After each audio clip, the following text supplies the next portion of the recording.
Hello, and welcome to the September update for OpenMarch.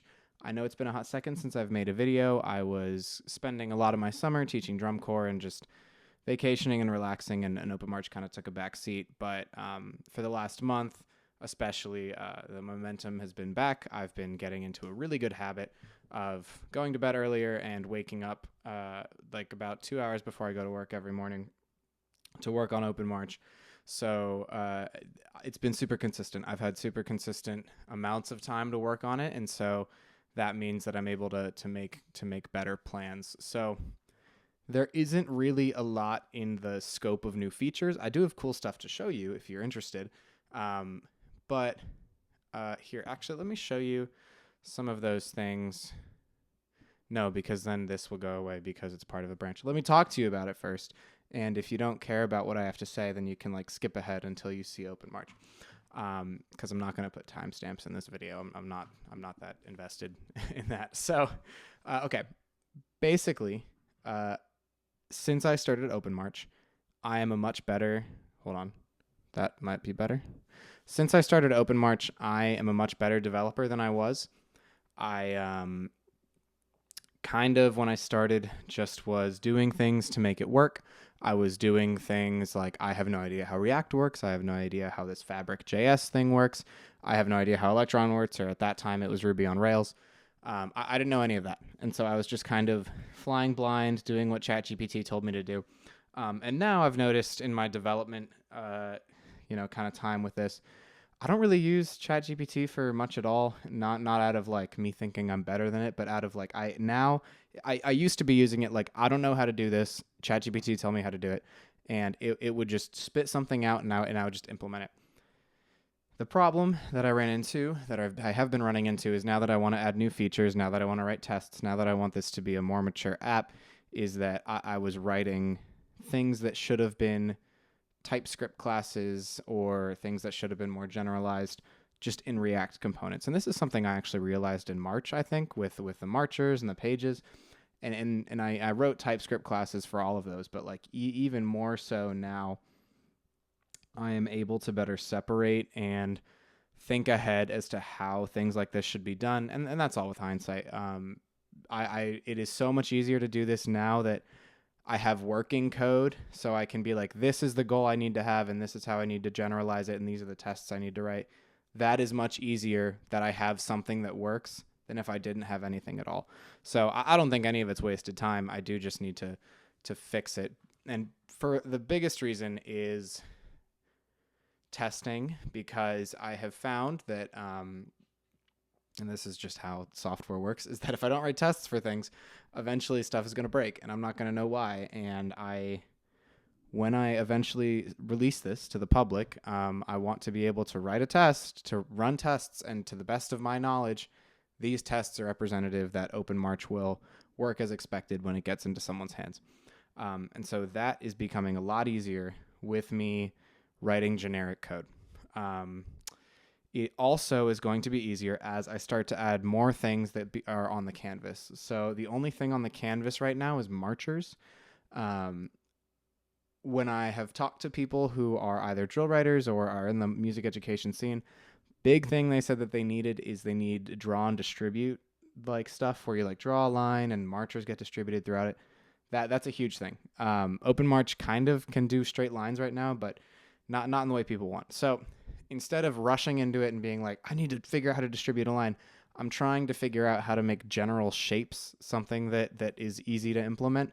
And so I'm starting with lines first, but I'm just not thinking like in a box, like just lines. So let's come with a few things. One, it's come with me trying to figure out how to generically handle shapes in OpenMarch, and I think like a line shouldn't be handled the same as a square, and a square probably shouldn't be handled the same as a circle, because a line just has 2 points, or like and a curve might be a line with an equation in it, and then a square is, I think I called it a polygonal shape, or like in OpenMarch I called it that, where it has a bunch of points, and then a circle or an ellipse is a shape that is function based. So I haven't figured out squares and circles yet, but lines I think are a good place to start. And that has now, that I needed to add lines to the database, I realized that the way I was handling, let me show this to you actually. The way I was handling database stuff is this gigantic file that is about 1,200 lines of code.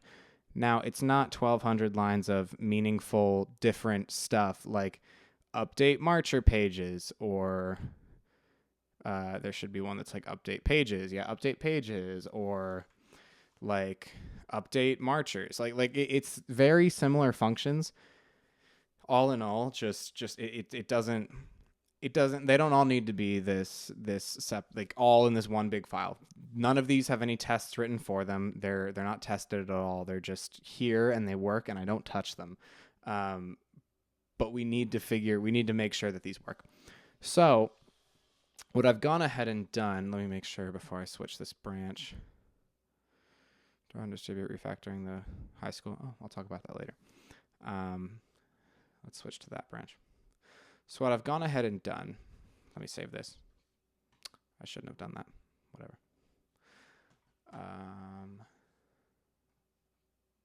Stash.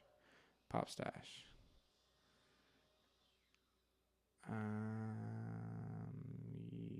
Yes. Cool. Yeah. That's not what I want. Yeah, this is good. So what I've gone ahead and done is I've kind of made this generic class. This is silly. Can you stop? Put it here. Cool. I've gone ahead and made this generic class for things in the database. And so it's this thing called like a table controller. This isn't implemented at all yet, but if you look in database services, there's all of these. This is a good example. There's these like handlers where it's like marcher get all, marcher insert, marcher update, page get all, page insert, page update, marcher page get, audio get. That like every time you need to do something, you have to like copy and paste all of this code. And that worked when I only had marchers, pages, and marcher pages. And I was like, surely I won't need any more than this. I mean, obviously I did. But now that like I need lines, and eventually like lines probably can't be stored in the same table as circles or squares or groups or props or whatever it is, like I'm going to need more tables. And this is a stupid way on the right. This is a stupid way to do this. So making a generic class, practicing my decorator pattern that I learned in multimedia design. Thank you, Professor. Forgot what his name was, but he was a hoot. Thank you, college, for teaching me about decorators. So doing this, and it is very generic functions. Like instead of having to do these handlers, it's like, okay, init the handlers, and then it's the table name, get all, the table name, get, the table name, insert. And then there's also very generic functions like get, and you can have these like type prototypes, get a database response, get an item, and you can do that. So for example, when I implemented, it's called like marcher line table. When I made this marcher line table, if I want to get ID, or hold on, let's say like test get, and it would be something like response const response equals this dot get 1. In this generic type here, you see that get, it returns this database response, a promise of a database response of a database item type, which is what's defined up here. Since the marcher line table implements or extends the table controller with a database line, which is a marcher line, but in the database, don't worry about it. Now I get a response of this. So if I do await, this is going to be async. Async, hello. What if I do this? So if I do const, if I do this dot get, dot then type right, then response. I would never call it that, but whatever. Res dot data dot, and this const line equals this is now a database line, which is defined in the marcher line thing, which is like it has an X, an X1, a Y1, an X2, and a Y2, which it has here. So, and there's a whole difference between database lines and other things, because basically, like, I don't want the line to be the exact same type as what it is in the database, because it extends the fabric line, and fabric is the canvas package that I'm using, and if I extended that, then I would need to, there's like all of these other properties, so it just made sense to have that. But whatever it is, once I can get this type of database worked out, then hopefully I can also implement marchers and stuff into that. And this is actually something I worked on for most of today. Now, let me show you something.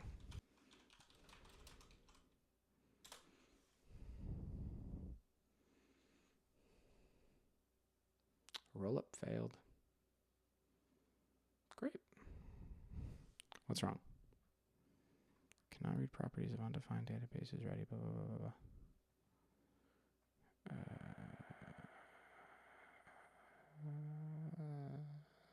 Hold on. Let's put this back in the stash. Database. Because this isn't done yet. There we go. And that should change. Okay. So that was an error because that whole database refactoring thing is not done yet. Okay. So here we are. Look at all this exciting output. I need to get rid of this. There is now, if you see this very well formatted text up here, cursor mode. You can change the type of cursor that you have. So like if I pressed L, for example, I'm now in line mode. L for line. And ignore the output on there. This is what it's going to be like to draw a line on the canvas. You click, draw, and then click again. Click, click again, click again, click again. And even when I change, like currently, if I refresh this, like these aren't being saved at all. They're just on the canvas and they exist. So that's why I'm trying to create this whole database thing. But if you notice, something that might not be a big deal to you, but it's a pretty big deal to me, is these are rounding to the nearest whole step. Because I figured if someone was drawing a line, they probably wanted it to be from whole step to whole step. And there will be the ability to have like finer control. But I think being able to figure out how to do this, like rounding to the nearest whole step, that wasn't a very, it was kind of trivial. Like now that I understand how to do it, but like I didn't understand how Fabric.js worked that well until recently. So now that I know how to do this, like this allows me to put marchers in magnet or like magnet mode or snap to grid mode. I just need to implement it. So this is eventually what it's going to be like. And then I'm thinking they're going to distribute the marchers along the line or something like that. So, and then you just press V to go back to your default cursor mode. And if you draw a line and press escape, it cancels it. Or if you go back to your default mode, it cancels it. So that's eventually what it's going to look like. And you're going to distribute marchers along that line. So I think this is very exciting. I think something like drawing and distributing lines is just one more thing that will make OpenMarch so much more mature. I need to figure out this ugly timeline down here. I need to figure out, like, if someone wants to add measures, there's currently no way to do that. I need to figure out a ton of things, basically. So, yeah, like that's basically much it. Like I'm trying to think if I have anything else. I switched to Jest. No, I switched to Vitest from Jest. Don't really know if it's needed, but if the tests run really fast now. So like, for example, I think I have like 199 tests right now, and they didn't run at all. So that's great. How about this? And some of them are failing. That's fine. Yeah, I have 199 tests, and this is probably because of like some import error. Oh yeah, it's like a district. Yeah, this is a line thing. But yeah, that used to take like 30 seconds. Now it takes like 10. I don't really think that was that big of a deal, but it does. There were a lot like just like TypeScript translators that I was able to get rid of. So that was super nice. Yeah. So while I finish this, I have now made it a goal. 15 minutes into the video.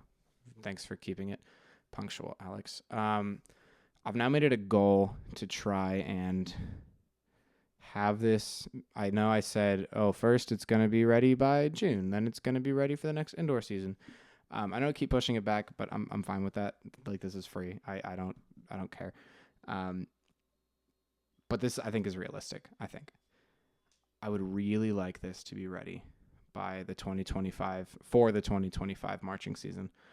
I think that's possible. I really do think it's possible, because now that I'm, fingers crossed, now that I know more, now that I'm like coding this faster, now that I'm writing like tests that mean like things break less often, I can actually like have confidence that like stuff works as I'm building it. So, and once like I make one draw and distribute thing, like that'll work for a lot of other things. Like there's so much other stuff that needs to be fixed, but like it is really, really like it's getting closer and closer. Like I honestly think I see an end in sight for like some people to start using this.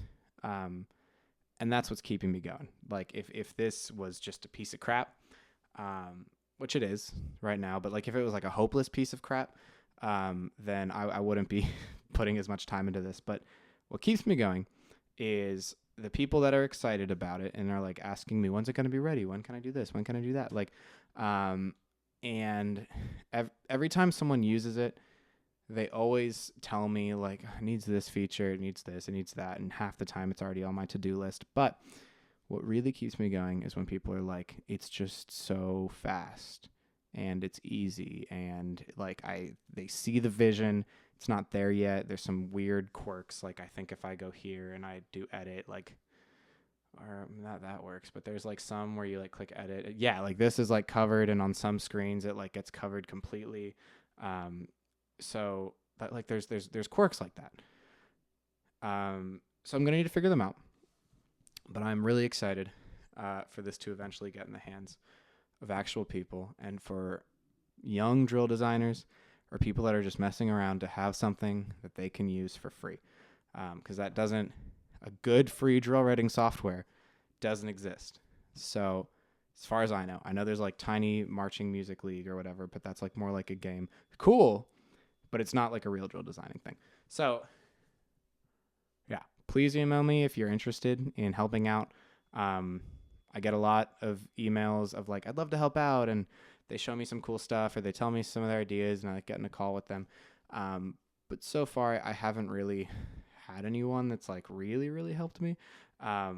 So except for Ben Mouse, you've been great because you've been like designing like the logo and stuff. Looks great. It's been awesome. But, like I said, I'm not like roasting anybody. You're busy. Like people are busy. I get it. This is a free thing. But it's going to need to take like a lot of people giving up some time to like make this thing happen. I'm fine doing it by myself, but I'd just really like some help. But I am fine doing it by myself. Okay. Yeah, please let me know if anyone is interested in helping. And I will see you all in October.